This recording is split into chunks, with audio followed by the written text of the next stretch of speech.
All right, we'll go ahead and get started and welcome everybody. The Integrated Disaster Planning, Resilience and Response Training it's an interagency briefing that we have here. And with me, I have, let me see if I can get this thing working right. I have Rebecca Tate. Say hello, Rebecca. Good morning. Hello from Texas. Yeah, absolutely. And also Ed Brickley. He is also with Texas A&M. Howdy. It's great. It's great having you here. I'm Dave Lowe. I'm your briefing host, and we'll get you going as quickly and get as much information as we can to you. We possibly. So we want to welcome everybody that's here today. We have folks coming in from multiple places: Department of State, FEMA, GSA, Coast Guard, Navy, VA, Indian Health, HHS as well. So we want to welcome everybody. If we missed you, my apologies, but we want to make sure everybody is welcome. We appreciate you guys being here. Real quick for a session agenda, we'll talk about briefing controls, give you some introductions to Rebecca and Ed, and talk about some of the initiatives and regulations as well as best practices. We're going to do a special review of a relatively famous event, I would say. Wouldn't you say that, Rebecca? I would hope that every American knows about it. Yeah. I think most people are going to know the story that we're talking about, and it's an exciting back behind the scenes of a very exciting rescue that happened up in New York. So that's their little teaser there. So we'll talk about issues that you are facing as agencies, get to some with you, as well as some recommended action steps and procurement. So briefing can, you can, if you like the way that we look, you can make us bigger, or you can make us disappear altogether by grabbing this little control bar. And with that, you can make us very large. You can do the death by PowerPoint if that's your thing. You can also open the panel, and there's handouts that are included in this, and we'll talk about those in just a minute, as well as be able to ask us questions by raising your hand or chatting those into the box down below. And if you did come in on the phone, and there's a bunch of folks that dialed in on the phones, come in on the phone, make sure you, whatever number that is, so we can unmute you, have the dialogue if you would like to talk. You can also email support@govbrief.us, and we'll make sure that your information gets included. If it's more sensitive in nature and you just want to communicate directly, that's one way to do that, and that will be available to us throughout the presentation on the bottom side. You can send to gsa@teaks.tamu.edu. So there we go. The session handouts that I mentioned earlier, we have some FEMA documents in there that deal with the national preparedness framework, as well as the goals, information sheet, and a disaster-specific MOU. There's some folks that asked for that, so we included that as well, and a copy of the presentation if you'd like to print that out as well. And just real quick disclaimer, this event is not affiliated or endorsed by DHS or any other agency. It's provided to you, the audience, for informational purposes only, and all participation in this briefing is voluntary, and any engagement by government personnel is not an indication or endorsement of or commitment to purchase from any vendor, or including TEAKS. How about that? So we got rid of that one. The other thing we're going to do today is we're going to ask some questions along the way, because we'd like to know exactly why you're here. So are you here because you're responsible for disaster response training? You purchase training for your agency? Do you want to learn more about best practices for disaster response? You can choose as many as you like, by the way. Or you're interested in taking training for yourself? That's great. Or you heard about Texas A&M Disaster City, which we're going to talk about in just a minute, which is part of the presentation here. I have been down at your place, and it was awesome. I have to tell you, I tell so many different people that I had no idea that was in existence once you're outside of Texas. So with that, we're going to leave this open for about 5 seconds, and you can let us know why you're here, and we'll get into reviewing some of those things. Another couple of seconds. 78%, almost everybody. Come on, you can do it. All right, and here's how it looks, guys. You got a bunch of folks here that are responsible for disaster training. A lot of those purchased for their agency, and everybody wants to learn about best practices. Gotta love that, right, Rebecca? That's right. That's right. So we're glad that you guys are here. Thanks for participating in that. And so I'm going to turn this over to Ed. Ed Brickley, you do business development there for Texas A&M TEEX, and tell us a little bit about TEEX. You see the whole overview of Texas A&M here. Tell us about your organization. Okay, I'll try to keep this as brief as possible. As you can tell by that one slide, we're a small piece in a huge organization. So the Texas A&M University system, most people know the big TAMU and the Texas A&M Aggies, and then they're really unaware that we're a bigger part of a bigger organization, one of the largest university systems in the country, in fact. So it's made up of 11 universities. You see those on the left-hand side of your screen, I believe. Health Science Center, and then 7 service agencies, and those are state agencies. So we're unique in that we're a state agency, so we're state government run by a Texas A&M University system or a public university system. And we're one of the 3 service agencies under the College of Engineering. Our primary mission is to bring training, workforce development, first responder training, homeland security training to the citizens of the state of Texas. But as you'll see in a little bit, our mission has evolved and grown tremendously over approximately 100 years since we've been doing this kind of work. Generally, we make a difference by providing training, technical solutions, and saving lives. We're actually a response organization. I'll tell you a little bit about that as well. But we're primarily do that. We provide training, a wide variety of training, from first responder training, law enforcement, fire, police, from their initial certification and qualification to continuing education and professional development. And so all the way up through leadership programs. And when we say first responders, homeland security, we also do a lot of different things. We kind of look and say, if there's something in your community that makes that community function, we're probably involved in training those people, whether it's construction workers and general industry safety, to your senior officials on how to do community operations plans and continuity of operations plans. So that's kind of what we do, a big picture look at that. How do we get it done? Our organization, really, we have 4 core functions, or 4 core functional areas, and that would be emergency services training, which is fire, EMS, hazmat, rescue, and then you have law enforcement security, occupational health and safety, or infrastructure safety. And again, that's water, wastewater, utilities, construction, you name it. And then we have what's called knowledge engineering. They do things like cybersecurity. They work with small businesses, manufacturing, lean manufacturing, Six Sigma training, things of that nature. And then we do some very unique things like occupational safety and health, operational test and evaluation of responder equipment. And then one of our largest programs that Rebecca will go into is our National Emergency Response and Recovery Training Center. And then we're host to Texas Task Force 1 and the administrating agency for Texas Task Force 2. Texas Task Force 1 is one of the state urban search and rescue teams. We have helicopter, water rescue, and then urban or structural collapse heavy rescue. And we're one of the 28 federal USAR response teams, and we're one of the most deployed teams, if not the most deployed team in the country. In fact, that's one of the little fun things I get to do every now and then. In fact, I deployed during Hurricane Harvey to help do joint air-ground coordination of search and rescue assets. So I get to have a little fun occasionally besides business development.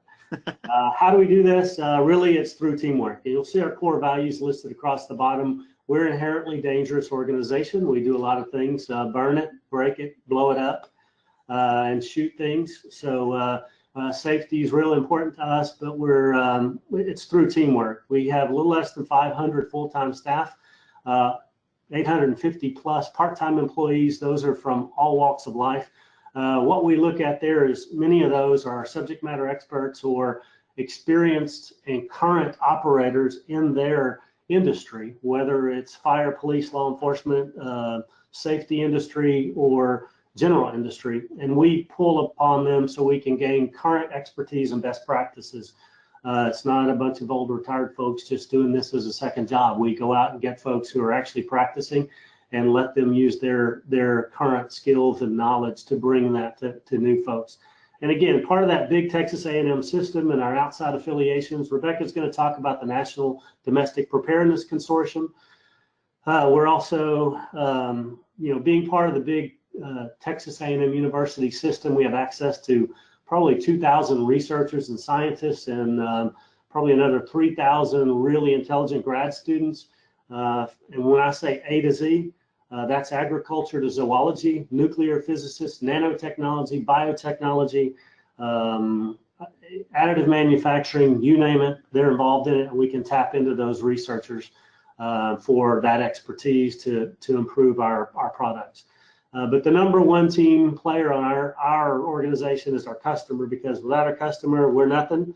And generally, everything we do has to be tailored or driven to meet the customer's specific training or technical assistance needs. So we don't do anything without full customer involvement. So that's kind of how we get it done from a big team perspective. And then you do this not just in Texas now. You guys are well beyond Texas. We are absolutely well beyond Texas. We've been at this for just under, actually, I think we'll officially, we were established in 1948 as a state agency, but we started doing this type of training back in 1919. So we got about 100 years of experience. We were charged with training people, citizens of the state of Texas, but over the course of 100 years, we've expanded that operation. We train about 173,000 people, or served about 173,000 people in 2017. All 50 states, all territories, and about 75 different countries. In fact, we do have permanent party people in staff in Qatar and in the United Kingdom in our international programs, and we have about 12 cooperative learning centers around the world serving people on a global scale. So, and as a state agency, one of the things we're very proud of, we get less than 10% of our funding from the state. We generate about $11 for every dollar we receive from the state. So we pride ourselves on being good stewards of the tax dollar. They're my tax dollars and your tax dollars. So I like to make sure they're spent very well. I'm a frugal guy, ask my wife. And and like I said, I've been to your place. I got the VIP tour back a couple years ago, and we're going to talk about Disaster City. And I just want to say that it is one of the coolest places I've ever been. And I love, this is one of my favorite shots because you got trains piled up on top of each other, but you got planes that catch on fire, you got things that explode, things that get drenched with water, everything. You have everything that you could imagine, big piles of rubble that apparently bury the students in and then find them with the dogs or something. Is that what I hear? Absolutely. We do, and it's a great experience to be, I've been buried in a pile of rubble, and I have been hoisted out of that rubble to a 3-story building on a cable. And so we do have some unique training venues, whether it's Disaster City, a 52-acre facility with collapsed structures and some unique.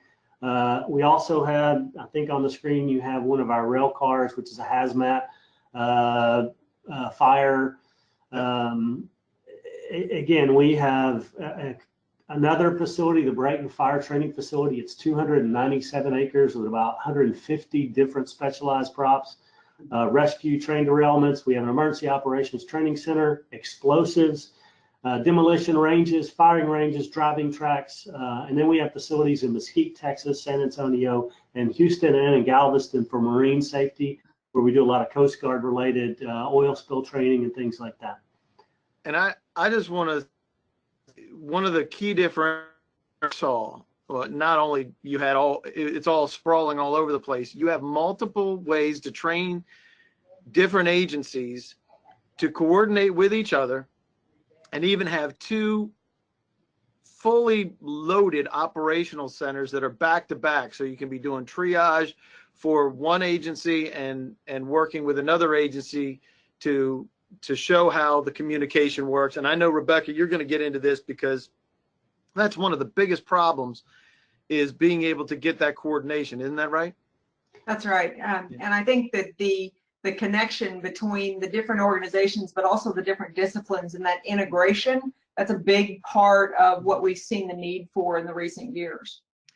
And that's one of the reasons why you are what you guys do with FEMA and these other organizations. Talk about those organizations real quick, Ed, and tell us about your relationship with FEMA as well as these other emergency response organizations. So basically what you see on the screen there,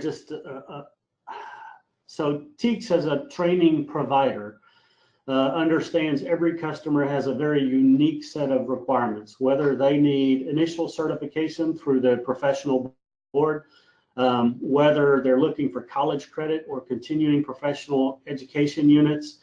So we, from a curriculum rigor perspective and instructor qualifications, and through or to the very specific requirements of our federal customer, and I'll throw it to Rebecca here in a minute to go into NERC and our DHS program, but you know, we understand those customers have very specific requirements, whether it's 508 compliance, whether it's professional certifications. So all of our processes are there to make sure we meet the needs of each of those customers. You'll see the GSA logo. We'll talk to that. We're also, a number of our programs meet the requirements for students who qualify under the Veterans Administration for their VA benefits, to pay for those programs through the VA tuition assistance programs that they've earned through their service. So so really that slide kind of represents a number of different things, our affiliations, but the rigor that we have to go through to meet a lot of organizations. I mentioned one of our largest customers is the work we do for DHS FEMA through a federal cooperative agreement, and we do that through our National Emergency Response Recovery Training Center, and Rebecca has a key role in that, and that is part of the National Domestic Preparedness Consortium. And I'll turn it over to Rebecca. She has lived and worked that for probably 15 or 16 years now, and she can explain all the work we do there. Sure.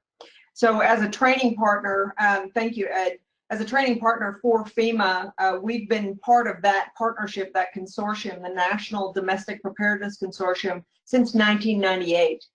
That was brought together to address the terroristic threats after the Oklahoma City bombing. Since then, it's become an all hazards consortium. It's not just those man-made threats, it's the natural threats, it's the broad realm. So we operate under preparedness in FEMA. So we're looking towards the national preparedness goal and the capabilities that are necessary across the country to be ready for the disasters and to be prepared to respond, and then to be prepared to recover after the event. So what you're seeing here is a snapshot of those capabilities under the national preparedness goal. And TEACS, with our center, the National Emergency Response and Recovery Training Center, which is that about 25 to 30% of what TEACS does is that FEMA funding.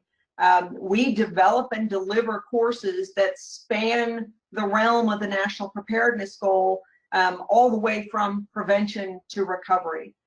So we teach, like Ed said, we teach executives planning, public information, but we teach operational, tactical level down to the capabilities that give them the ability to step in any situation and deal with, whether it's a technical response or it's going into a national standard structure where they're in the operational sense, and that operational coordination is taught at a national level.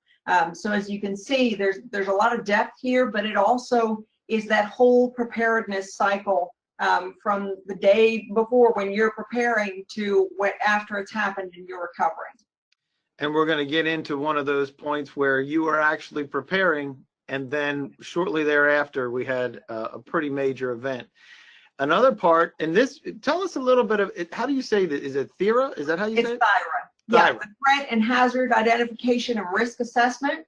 This again is it's a Homeland Security standard, and it's for the states and the stakeholders, so the tribal nations, the states, the communities that are doing an assessment of what their risks and hazards are, so that they can identify their gaps, whatever their operational gaps are, so they can line up what they need to fill those gaps. And that ties back to the capability. because as they're looking at their gaps, what their hazards are, they need to train to fill those based on their community and what's specific about their community. So right now, out at one of our campuses, we have a representative from the Homeland Security National Preparedness and Assessment Division working with us on content that we have updated just in the last 60 days from the brand new release of the new Thyra Guide at the end of May. We need to get that information out on the road across the country, and so we're working very closely with Homeland Security to make sure we've got it right and that we are carrying that message right, because we are that force multiplier for them, because FEMA doesn't have the personnel to get out there and do it themselves, and that's why they have the training partners. But that relationship makes it possible for us to be on the front edge, stay current, and be delivering the most up-to-date content. Because it continually changes. What you thought was going to be the threat may not be the threat. Well, and the process changes. That's the other part of it, is the way that FEMA is accepting the information changes, and so we need to make sure the states and communities are prepared for that. Excellent. And you have a couple here with recovering resilience, big word now, resilience across all the agencies. Tell us a little bit about this, the drones and your focus on drones.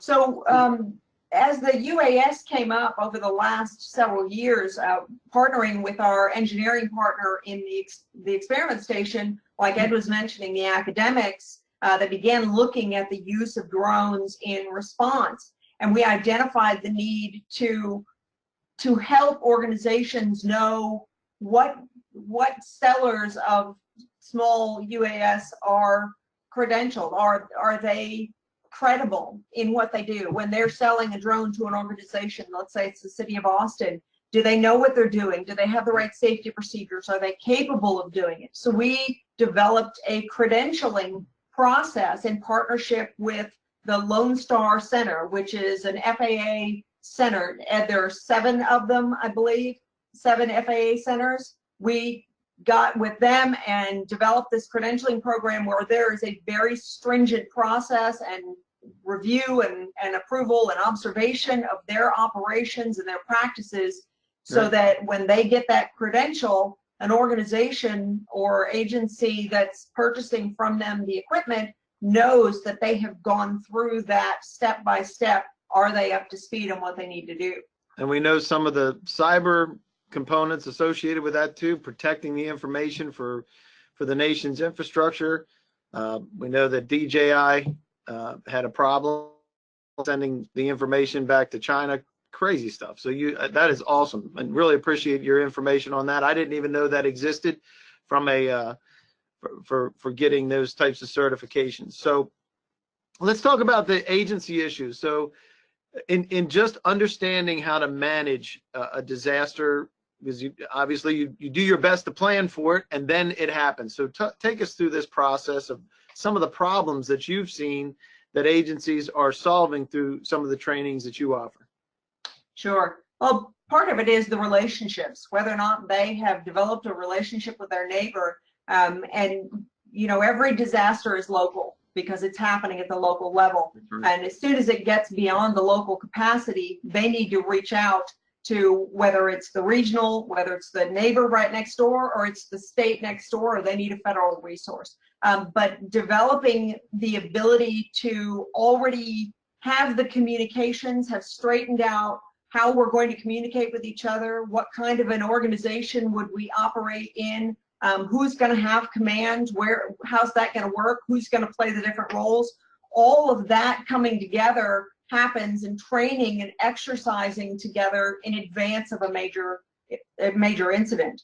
That roles and responsibilities, using the same terminology, having a national standard for those type of incident responses. The National Incident Management System, again, Homeland Security national standard that goes across agencies. It goes across disciplines, across state lines. So if someone trained from the other side of the country in incident command system comes into your organization to support you in an incident, they understand the same roles, they understand what the command structure is, what the titles are, and what their responsibilities would be in the role that they're playing. And they would speak the same language, the resource typing, the examples of what they would need, that's all trained up to a standard level. And Dave, one of the things, I mentioned we're in the response business, so we're not just trainers, and so we practice what we preach. I mentioned one of my fun gigs on the side is actually getting to go do the response itself, but post, in between hurricane season, part of that aviation piece is we also host our own exercises with Guard and Reserve Forces, DoD, Coast Guard, Civil Air Patrol, state and local assets from the Department of Public Safety, Customs and Border Protection, and invite folks from other federal and state response teams to come in here. And I want to say about 3 months ago, we were all assembled in Austin for a 2-day overnight full-scale aviation coordination exercise. And again, that's where you, one, develop confidence in your response partners. You develop that ability to speak one another's language, work out the bugs in communication.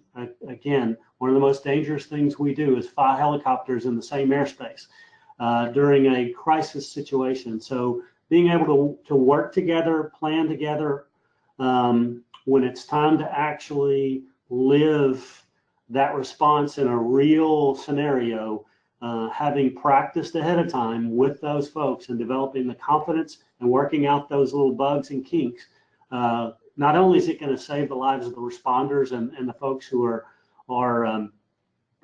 responding, but you're gonna put those resources on task to save lives more quickly. So we kind of say, the faster I can get to them, the faster I can save them. And if we spend too much time getting organized on the front end, we're wasting time. So yeah, absolutely, being prepared is key. And unfortunately, we've seen that, right, where we've seen the uncoordinated efforts, and then we've seen where we've had pretty success with coordinated efforts, Rebecca. And some of us might even know this story. Tell us about what happened.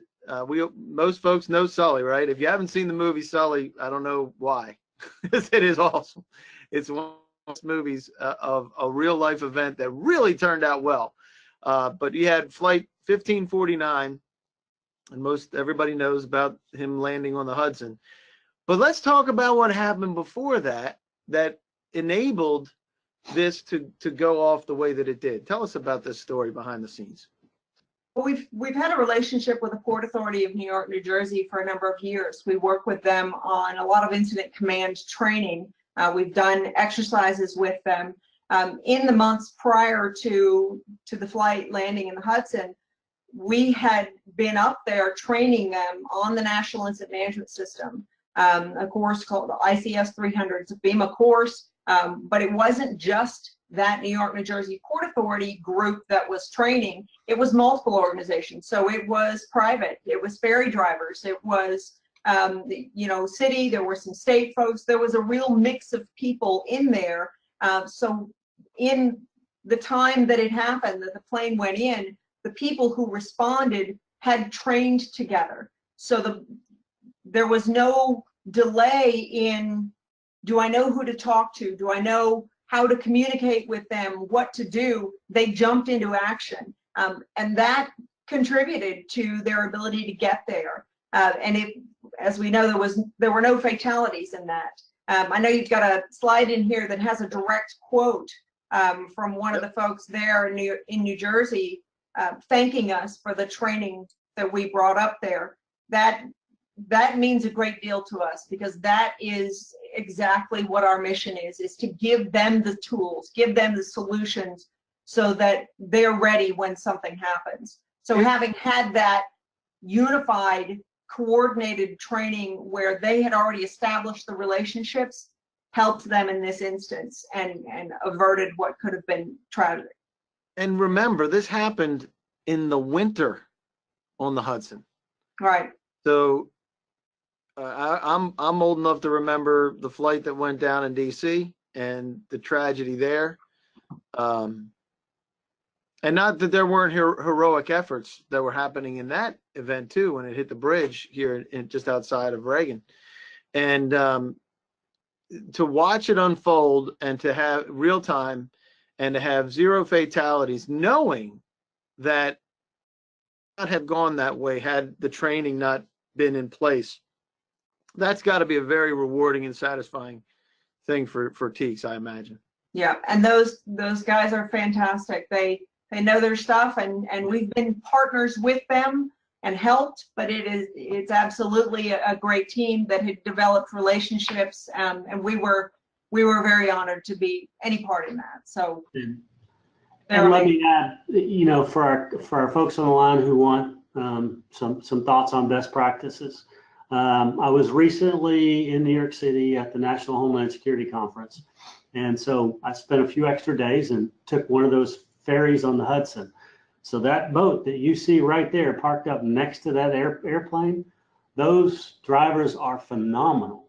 Mm-hmm. You think you have trouble parallel parking a car, they can parallel park a boat in less space, next to a plane.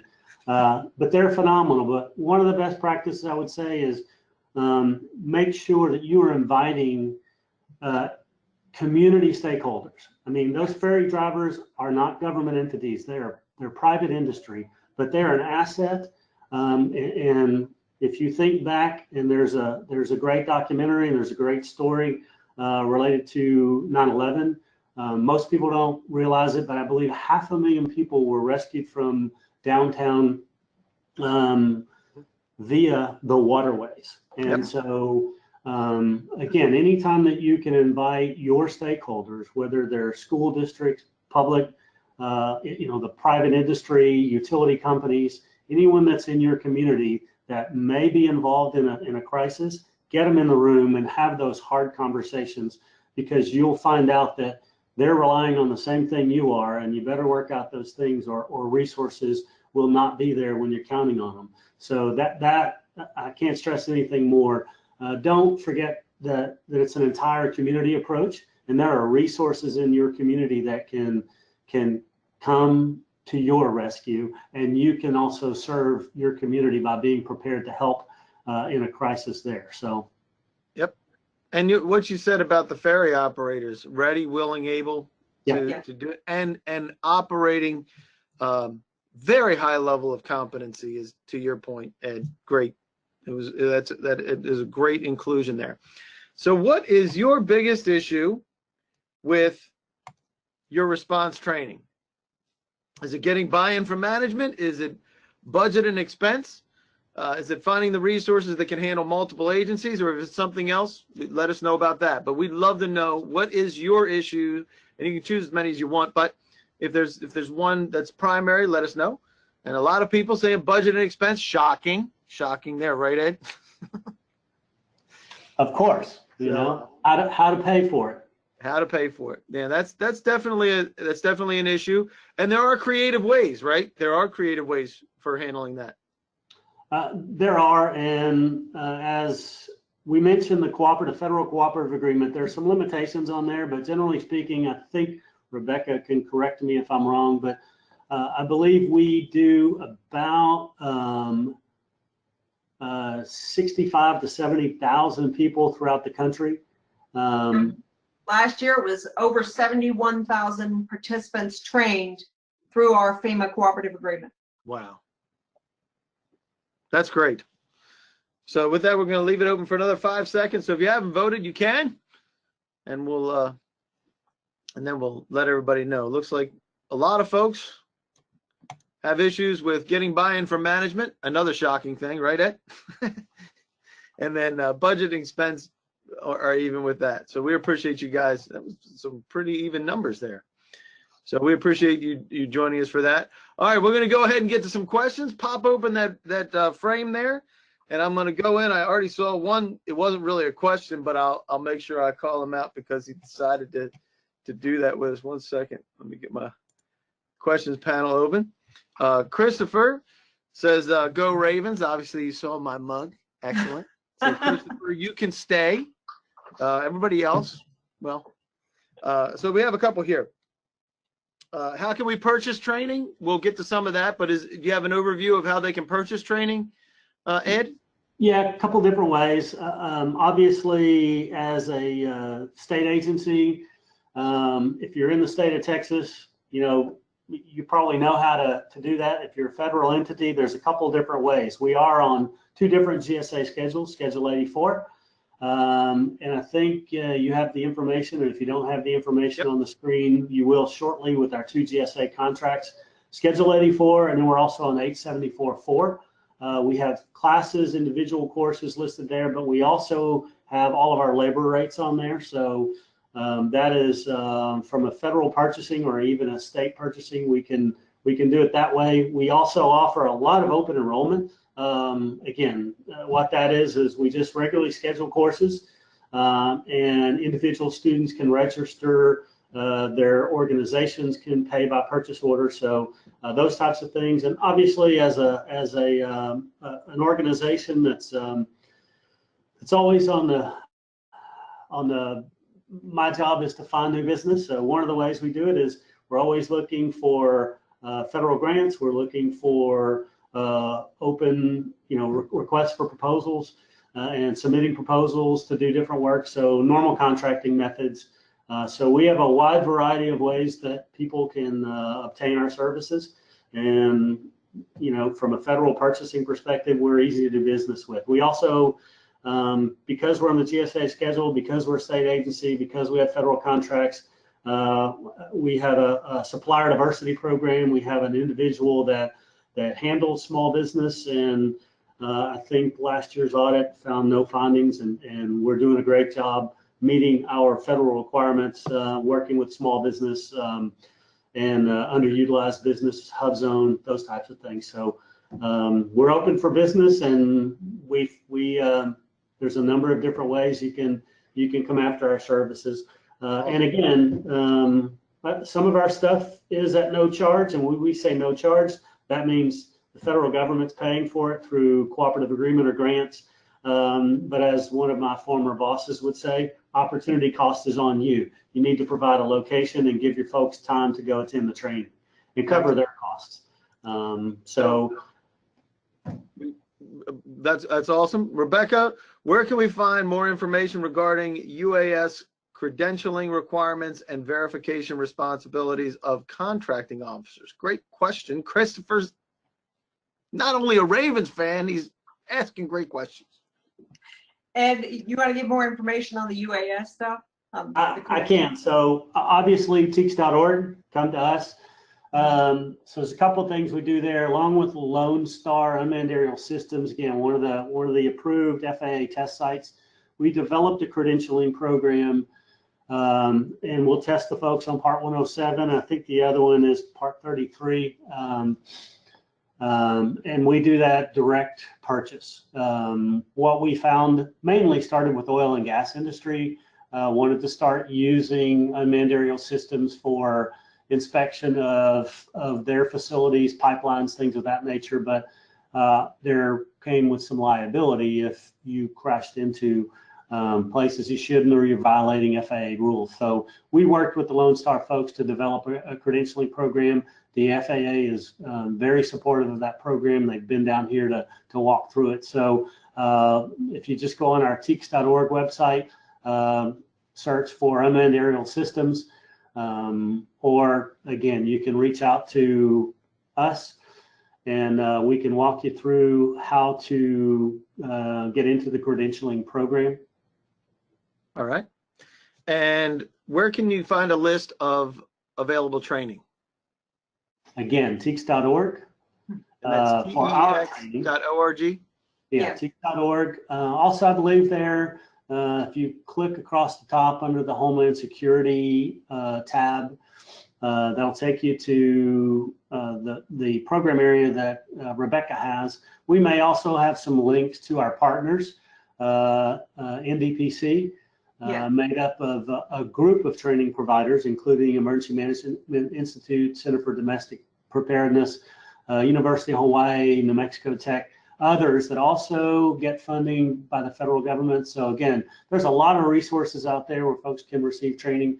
But if you're just looking for TEACS courses, we probably have between 500 and 1,000 active courses, online, blended, in resident, mobile delivery. So go there, search. We have calendars by discipline. You can find it all there. And including military type training, somebody was asking about that as well. We do work with DoD units, civil support teams, heavy response teams, if they're familiar with those types of teams. We work with hazmat teams. A number of the military folks come in for specialized training. Again, when they want to do lane training or meet some of their fire training requirements, or do some very specialized drills in disaster city. Mm-hmm. You know, we have all of those capabilities. Some of those are customized. We just work with them to build what they need, and so go there. If you don't see something that you want, doesn't mean we don't have it. It means that we just need to figure out how to make it work for you. There we go. And that's good. And one of the questions was, is the presentation going to be made available? Yes, in fact, it is made available. You can download it right in the handout. So you can have that. And with that, we're going to ask one more question before we get into how to keep you out of hot water when you're buying these things. When do you expect a disaster response training requirement? Is it right away? We know we're in Q4 right now. Nothing happening right now, right, Ed? Nobody's busy. So with that, we're all busy preparing for hurricane season. Yeah, that too. Yeah, it never stops, does it? So with that, we'll leave this open for a couple more seconds because we would definitely want to get you out of here on time, and we'll leave that open for another 5, 4, 3, 2, and good. All right. So getting back to this. Staying out of hot water, you mentioned a couple of things for best practices, and you reaching out to not just other agencies, but all the stakeholders, right? Yeah, I think one of the things that Ed mentioned that I'd like to speak to just a little is that customer specific. We're not just delivering cans to everybody. We have standard certified training that is national. But we also, as we work with every customer, we're looking at what their needs are so that we're doing a full analysis, helping them identify the gaps, and then designing to fill that gap. And that's often what makes the training a better fit because we've spent the time up front. Absolutely, because every agency has a different mission and they have different resources and different abilities in specific areas. So, you know, being able to leverage all of those and understand what gaps then need to be filled, which can be filled by contractors, can be filled by anybody, whatever resources you have, right? Right. And then measuring after we delivered the training, measuring what was the impact we had and looking for the opportunity to continuously improve it and adapt to changes in the environment, the personnel, the structure, whatever that is, but that always looking at, are we doing it right? Did it make the difference we intended it to? Exactly. And you mentioned a couple of other things, Ed, using the cooperative agreement. You also have the ability to utilize GSA schedule, and you have a couple of them right out of the gate. But you have also VA approved programs so folks can use their training dollars for that. All kind of ways to be able to gain access to your training programs, right?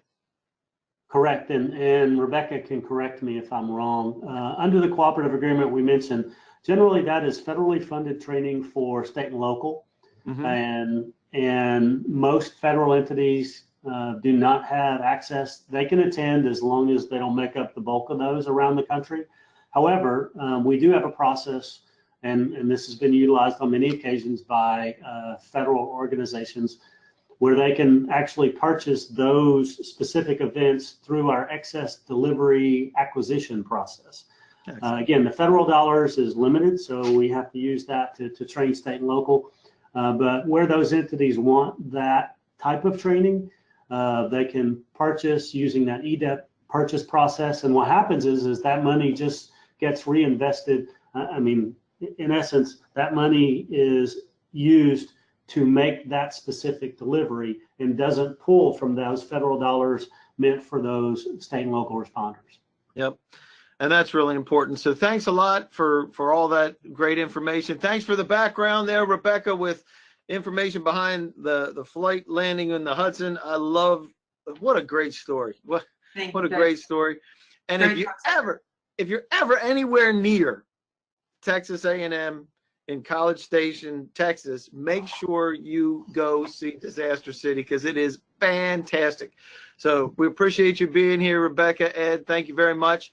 And we're a little bit over, but great questions, great involvement. Thanks for letting us know how this is working and giving those great success stories. Any parting comments, Rebecca? No, just thank you all. Let us know if there's anything we can do for you. Appreciate it. How about you, Ed? Again, get to know your response partners really well. Take them out for some donuts and coffee. Great advice. Donuts and coffee, never a bad idea. Nope. Awesome.